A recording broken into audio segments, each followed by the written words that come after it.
नमस्कार, मैं जितेंद्र चतुर्वेदी। मतांतर में आप लोगों का स्वागत है। कहीं अखिलेश का दांव उल्टा तो नहीं पड़ गया? क्या जयंत चौधरी की चाल बिगड़ तो नहीं गई? अरे सियासी चाल, और किसी चाल की बात नहीं कर रहा हूं। तो इसी पर हम लोग चर्चा करेंगे, लेकिन उससे पहले दो तीन बातें जानना बड़ा जरूरी है, क्योंकि मसला सिर्फ 2024 का ही नहीं है, बात 2027 की भी है। और समाजवादी पार्टी ये कोशिश कर रही है कि 24 में भी कुछ हासिल किया जाए और 27 में तो सरकार बनाई जाए। नहीं तो 12 के बाद ये जो लंबा एक सूखा का दौर चलेगा, वो तो फिर पार्टी के लिहाज से ठीक नहीं होगा। तो उसी को ध्यान में रखते हुए अखिलेश यादव ने लोकसभा की सदस्यता छोड़ी और तय हुआ कि नहीं, अब सियासत जो है उत्तर प्रदेश में की जाएगी, राज्य की सियासत की जाएगी, दिल्ली बाद में देखा जाएगा, लुटियन में खंबे झंडे बाद में गाड़े जाएंगे, पहले अपनी पार्टी को मजबूत किया जाए और उत्तर प्रदेश में अपनी सियासी जमीन जो खो चुकी थी, उसकी जो एक उम्मीद दिखी इनको 2022 के चुनाव में, उसे पुख्ता किया जाए ताकि 24 और 27 में अपना जो किला है उसको दोबारा खड़ा किया जा सके। तो आ गए यहां सियासत करने के लिए। और फिर विधायक दल की बैठक हुई समाजवादी पार्टी के, जहां जाहिर तौर था कि अखिलेश यादव को चुना जाएगा, और उधर इनके सहयोगी जयंत चौधरी भी बैठक करते हैं, समीक्षाएं वगैरह होती हैं, और जयंत चौधरी चंद्रशेखर रावण से भी मिलते हैं। यह तमाम घटनाक्रम चल रहा है। और इसी बीच प्रसपा से जो गठबंधन समाजवादी पार्टी ने किया था, और जिस गठबंधन में सिर्फ शिवपाल यादव को एक सीट मिली, और जिसका दर्द वो बार बार जाहिर करते रहे कि 100 बोले थे, फिर 65 आया, फिर 35 आया, फिर मैं अकेला रह गया, और उनका वो दर्द कितना कारगर साबित हुआ तीसरे और चौथे चरण में, जो सपा का गढ़ कहा जाता है, वो आप बखूबी देख सकते हैं कि वो जितना इस बात को उन्होंने जितना प्रचारित किया इटावा मैनपुरी में, उतना ज्यादा नुकसान समाजवादी पार्टी को हुआ। और चूंकि जब उनके लोगों को अकोमोडेट नहीं किया गया, तो उनके लोग भी प्रसपा छोड़कर भाजपा में चले गए। जैसे हमने उस समय आपको बताया था कि रघुराज शाह के बड़े नेता हैं वहां के, वो छोड़कर चले गए, उनका अच्छा खासा प्रभाव। इस तरह के कई प्रभावशाली नेता प्रसपा के गए, जैसे सरोजनी नगर सीट से हमने बताया था शुक्ला जी चले गए थे। तो वो तमाम चीजें हुई, लेकिन शिवपाल तो थे ही।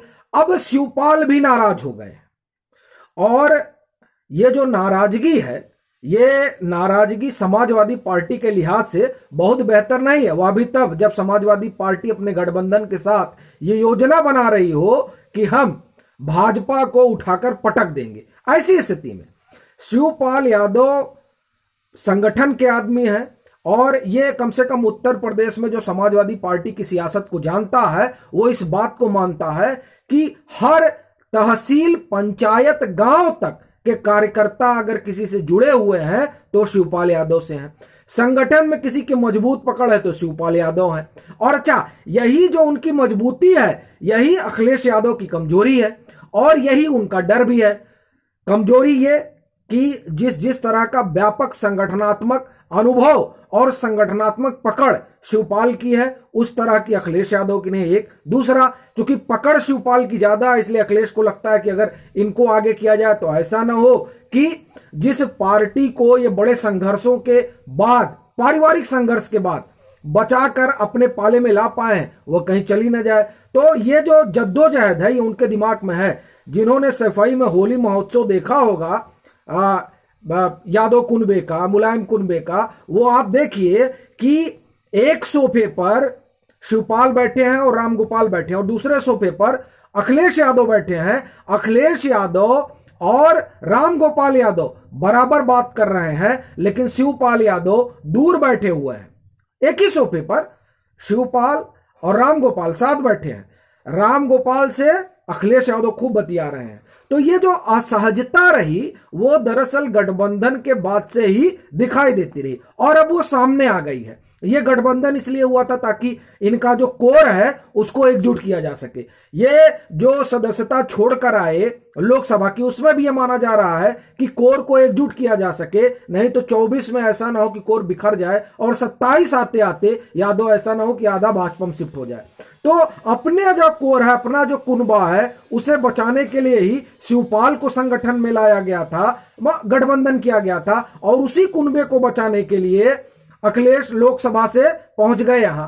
अब एक वो तो यहां आ गए, अब उस मोमेंटम से वो कितना अपना कोर बचाएंगे ये देखने वाली बात होगी। लेकिन इधर शिवपाल तो नाराज है, वो कह रहे हैं कि हम 2 दिन इंतजार करते रहे, विधायक दल की बैठक हो गई, हमको बुलाया नहीं गया, जबकि हम इनके चुनाव चिन्ह पर ही चुनाव लड़े। ये बड़ी चीज है।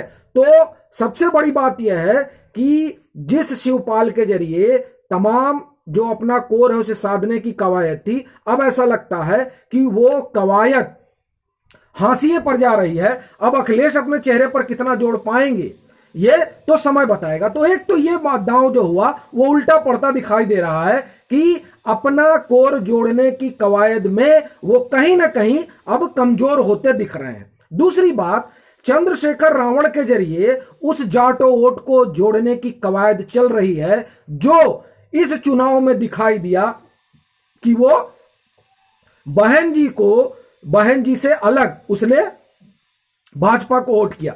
इसको साधने के लिए अब चंद्रशेखर रावण की जरूरत ऐसा मालूम पड़ता है कि सपा गठबंधन को महसूस हो रही है, अखिलेश यादव को महसूस हो रही है, लेकिन जब 2022 का जो चुनाव था उस चुनाव में इनको महसूस नहीं हुई। उनको लगा कि नहीं, हमने जो आयात किया है बसपा से उनके सारे काम चल जाएगा। पर जब बसपा से टूटा जाटो भाजपा में चला गया तो इसने सियासी गलियारों में खलबली मचा दी कि ये जो जब बहन जी का पराभव होगा तो ये वोट अपने पास कैसे आएगा। उस वोट को लाने के लिए वो भाजपा में ना जाए, क्योंकि भाजपा में चला गया तो भाजपा अजेय हो जाएगी, फिर आप उसको हरा नहीं सकते हैं। भूल जाइए 50 साल भाजपा को हराना।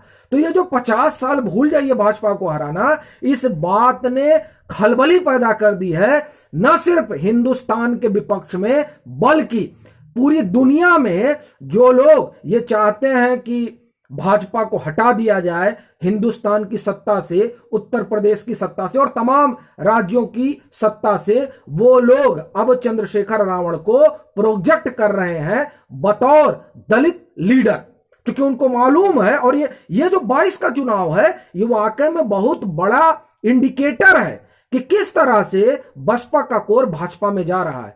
और 21% दलित आबादी मानी जाती है।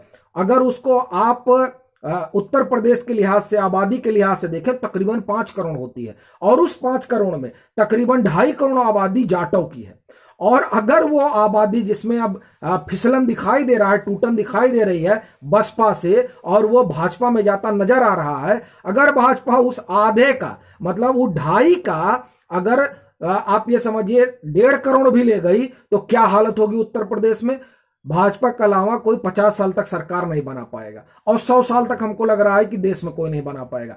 इस डर ने उन तमाम ताकतों को सक्रिय कर दिया है जो सो कॉल्ड सेकुलर हैं और जो चाहती हैं कि सो कॉल्ड सेकुलर सरकारें आए। तो उसका एजेंडा गढ़ा जाने लगा, और उस एजेंडे में सबसे पहला काम हुआ टाइम्स नाउ में कवर पर आए चंद्रशेखर रावण।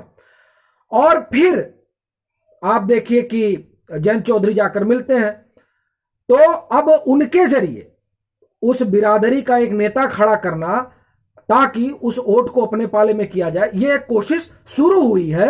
वो जयंत ने अपनी तरफ से की है या अखिलेश यादव और जयंत ने मिलकर की है, ये एक विषय हो सकता है। लेकिन ये एकदम तय बात है कि चाहे क्षेत्रीय दल हो, चाहे राष्ट्रीय दल हो और चाहे अंतर्राष्ट्रीय ताकतें हो, वो सब चाहती हैं कि ये जो बहन जी का वोट है जो इनसे खिसक रहा है, उसको, उसकी खिसकन को भाजपा की तरफ जाने से रोकने के लिए एक चेहरा गढ़ा जाए, बुना जाए, और वो चंद्रशेखर रावण का चेहरा है। लेकिन सवाल यह है कि क्या इसमें वो लोग कामयाब हो पा रहे हैं।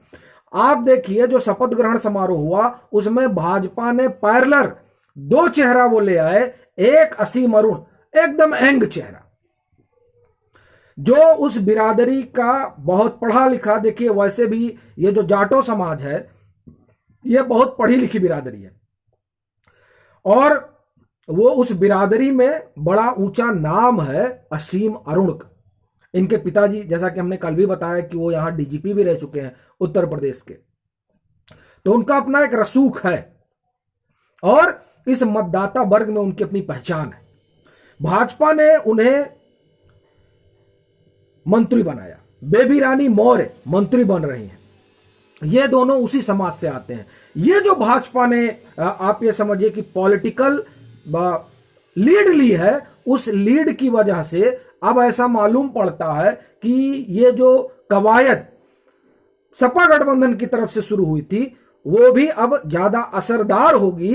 ये नहीं लगता है, क्योंकि जब असरदार होनी थी तब तो आपने उनको शामिल नहीं किया। 2 सीट दे रहे थे, वो बताए फोन आ गया था, फोन का बहाना किए, और फिर चंद्रशेखर राव ने खुद आरोप लगाए कि हमें कुछ भी विरासत में नहीं मिला है, सियासत और तमाम तरह की चीजें उन्होंने कही कि अगर वो कहते हैं, अखिलेश कहते हैं कि अम्बेडकरवादियों को जोड़ना है, तो इसका मतलब वो अम्बेडकरवादी उनके साथ नहीं है। ये बात उन्होंने चुनाव के दरमियान सारी बातें कही थी। तो अब ऐसा लगता है वो मौका तो खो चुके, क्योंकि उनको लगा था कि अगर इसको 8-10 सीट दे देंगे और ये जीत गया तो ये बड़ा नेता बन जाएगा अपने बिरादरी का, और इस बिरादरी का वोट तो हमको वैसे ही मिल रहा है। पर वो सारा जो गुड़ा भाग था अखिलेश यादव और उनके सलाहकारों का, वो तो सब औंधे मुंह गिर पड़ा। और अब हुआ ये कि भाजपा ने एक अच्छे खासे प्रपोर्शन में वो वोट हासिल किया, जिसे बसपा का कोर माना जाता है। और दूसरा, वो अब उस बिरादरी में पैरेलल लीडरशिप भी खड़ी कर रहे हैं। तो ये जो कवायद हुई, उस कवायद ने समाजवादी पार्टी के जो मास्टर स्ट्रोक चलने की उन्होंने कोशिश की थी, वो कोशिश भी गड़बड़ा गई। अब तीसरी कोशिश जो इन लोगों ने की वो बड़ी दिलचस्प है। विधायक दल का नेता चुना गया अखिलेश यादव को। अब वो सदन में बैठकर दहाड़ेंगे। कोशिश ये थी कि अगड़ा बनाम पिछड़ा किया जाएगा।